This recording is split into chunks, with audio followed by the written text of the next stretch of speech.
बच्चों good morning. बच्चों आज हम लोग डिस्कस करेंगे एप्लीकेशन ऑफ गॉस थ्योरम। तो गॉस थ्योरम के ऐसे तो बहुत सारे एप्लीकेशंस हैं, लेकिन जो फिक्स एप्लीकेशंस हैं जिन पर हमें चर्चा करनी चाहिए, ये कोई 3-4 एप्लीकेशंस हैं। एक इनफाइनाइटली लॉन्ग वायर है और एक सीट है, एक स्फीयर है, और भी 1-2 हैं जिन पर हम बात करेंगे। तो आज हम लोग पहला एप्लीकेशन पढ़ने जा रहे हैं गॉस थ्योरम का। क्लियर है? गॉस थ्योरम का ये जो पहला एप्लीकेशन है, ये हम कह सकते हैं कि बहुत आसान है, आराम से समझ में आ जाता है बच्चों को, और इससे आपको गॉस थ्योरम की अंडरस्टैंडिंग और बेटर हो जाने वाली है, बढ़िया हो जाने वाली है। आपको क्लियर समझ में आ जाएगा कि गॉस थ्योरम कैसे हेल्पफुल है। तो बच्चों शुरू करते हैं गॉस थ्योरम का पहला एप्लीकेशन। एप्लीकेशन स्टार्ट करने से पहले मैं आपको ये बता दूं कि गॉस थ्योरम का फार्मूला क्या है, गॉस लॉ का स्टेटमेंट क्या है, ये बता दूं, क्योंकि वो रहना आपके दिमाग में बहुत ज़रूरी है। वो बच्चों ये है कि flux phi, electric flux E, close surface integration E dot D S, that is Q in by epsilon not. ये गॉस थ्योरम का स्टेटमेंट है। क्या है? The flux passing through the surface, the flux passing through the surface is charge enclosed 1 upon epsilon naught times charge enclosed inside the Gaussian surface। तो ये पूरा Gauss theorem का statement है, या फिर आप कह दीजिए कि फार्मूले। तो इस फार्मूले की हेल्प से हम इलेक्ट्रिक फील्ड कैलकुलेट करेंगे। किसका? तो शुरू करते हैं बच्चे पहला एप्लीकेशन। ध्यान से देखिए, बहुत बहुत बहुत बहुत बहुत बहुत जरूरी है और बहुत काम का है। तो बच्चों देखते हैं क्या है पहला एप्लीकेशन। हम शुरू करते हैं एप्लीकेशन नंबर 1। हालांकि ये कोई नंबर 1 नहीं है, मैं इसको नंबर 1 कह रहा हूँ। कोई ऑर्डर नहीं है कि Newton's first law second law है, ऐसा कोई ऑर्डर नहीं है, बट फिर भी ठीक है, इजी है तो हम इसको पहला कह दे रहे हैं। ठीक है, तो क्या है बच्चों, क्या कैलकुलेट करेंगे? मैं आपको पहले बता चुका हूँ। क्या बता चुका हूँ? कि Gauss theorem electric field due to infinitely long charged wire. ठीक है, इनफाइनाइटली लॉन्ग चार्ज्ड वायर। तो मैं बात कर रहा था इलेक्ट्रिक फील्ड, किसी भी इलेक्ट्रिक फील्ड की कैलकुलेशन को, कंटिन्यूअस चार्ज की कैलकुलेशन को इजी बना देता है, आसान बना देता है। तो देखिए कैसे। अब एक इनफाइनाइटली लॉन्ग चार्ज्ड वायर है, एक बड़ा लंबा सा इनफाइनाइटली लॉन्ग चार्ज्ड वायर है। ठीक है, चार्ज है, इसका मतलब वायर पर, पूरे वायर पर एक चार्ज है। ये हमने पॉजिटिव चार्ज मान लिया इस पूरे वायर पर। अब एक वर्ड जो है ना, एक शब्द बड़ा चुभता है आपको, इनफाइनाइटली लॉन्ग। आपको ऐसा लग रहा है कि वायर जो है जम्मू से कन्याकुमारी तक फैला हुआ है। वायर तो बहुत बड़ा वायर है, जम्मू से कन्याकुमारी क्या, सीधे ऊपर से आया, भगवान शंकर की जटाओं से आया, इतना बड़ा वायर, ऐसा लगता है ना। इनफाइनाइटली लॉन्ग से बड़ा कंफ्यूजन है आपको। इनफाइनाइटली लॉन्ग ये मार्कर भी हो सकता है।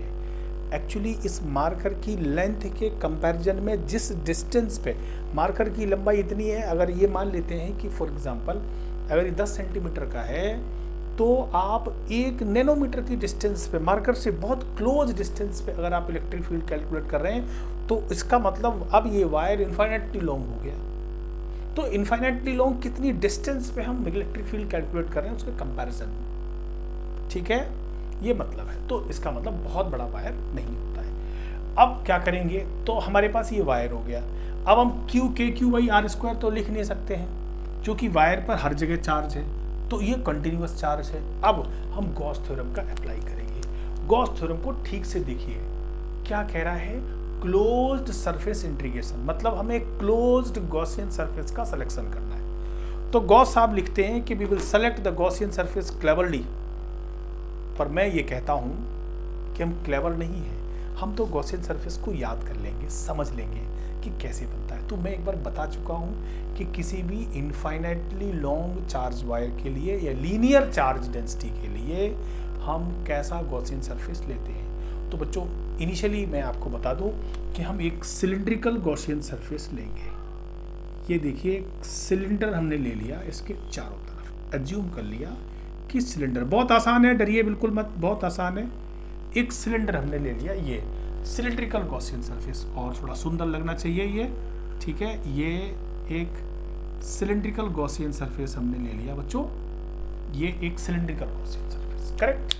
मतलब एक सिलेंडर है, एक वायर है कि चारों तरफ एक सिलेंडर अज्यूम कर लिया गॉसियन सरफेस। अब इस सिलेंडर में कितने सरफेस एरिया है?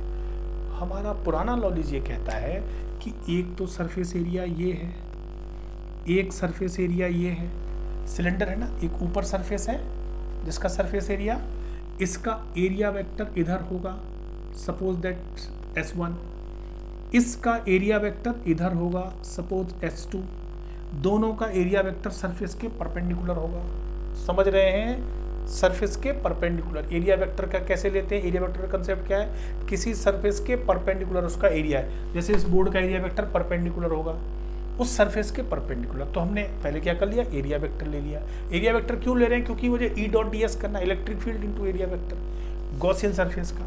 अब एक कर्व सरफेस है, पूरे कर्व सरफेस का एक एरिया वेक्टर, तो you can say this is what area vector S3 इसका। तो सब जगह हमने एरिया वेक्टर फिक्स कर दिया, डन।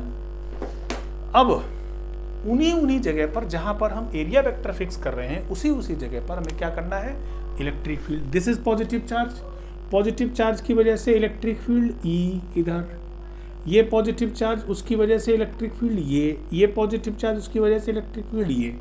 मैंने क्या बना दिया? Electric field. बोलो, अरे भाई पॉजिटिव चार्ज की वजह से electric field away from the charge है। तो सारे सरफेसेस पर, इस सरफेस पे और इस सरफेस पे, हर सरफेस पे तीन काम किए हमने। क्या? दो काम किए, area vector electric field, area vector electric field. Clear है? ये डायग्राम समझ में आया? लॉन्ग वायर है, अब एक गॉसियन सरफेस लिया सिलेंड्रिकल, और सिलेंड्रिकल के एरिया वेक्टर। अब तीसरा काम क्या करेंगे? देखो यहाँ पर 90 डिग्री एंगल है, किसके बीच का? Area vector. इसके बीच में एंगल कितना है? θ0। यहाँ पर कितना है? 90। आपको बहुत बढ़िया लग रहा होगा कि सर हो गया काम अपना। तो देखिए कैसे। अब हम शुरू करते हैं क्या? By applying Gauss law. क्या करेंगे? E, बोले बेटे, E.ds इक्वल्स टू Q∞/ε0। ये लिखा। समझ रहे हैं बात को? बढ़िया समझ रहे हैं? बहुत बढ़िया। देखिए अब ये जो इंटीग्रेशन पे सर्कल है, ये कह रहा है क्लोज सरफेस। क्या सरफेस? Close surface. अब क्लोज सरफेस में कितने सरफेस हमने आइडेंटिफाई किए? 1 2 3। तो अब हम ये सर्कल हटा के हर किसी के लिए अलग अलग लिखेंगे। E.ds cos 90 इसके लिए, वन सरफेस के लिए। क्लोज हटा दिया, क्लोज में कितने हैं? तो 1 2 3 सबके लिए। आसान है। 2 कौन सा? ये E.ds cos 90। फिर देखिए क्या है?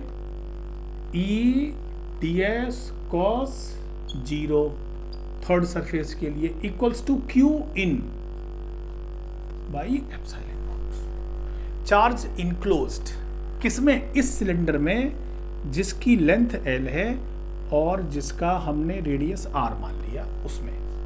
ठीक है? तो बेटे आपको समझ में आ गया होगा। इतना समझ में आया? इतना समझ में आया कि ये लिखना शुरू करेंगे गॉस थ्योरम। बिल्कुल आसान है गॉस थ्योरम। ये 0 हो गया, ये भी 0 हो गया। E.ds cos 0 1 होता है, तो क्या बचा? E.ds है ना, cos 0 1। तो ये क्या हो गया बताओ? Q∞/ε0। Q∞ लिख रहा हूं मैं बार बार, है ना? Q∞ inside.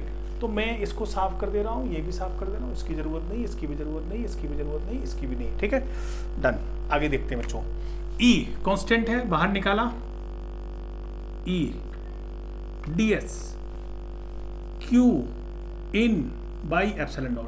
E.ds area, surface area किसका? थर्ड का। ये यहां लिख देते हैं, थर्ड का। इस सिलेंडर का सरफेस एरिया कितना होगा? भूल गए फार्मूला? 2πRL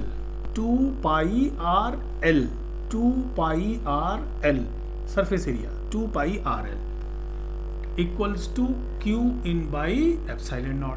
done. बोलो, सरफेस एरिया ये लिख दिया ds का। अब इसका मतलब इलेक्ट्रिक फील्ड E कितना हो गया?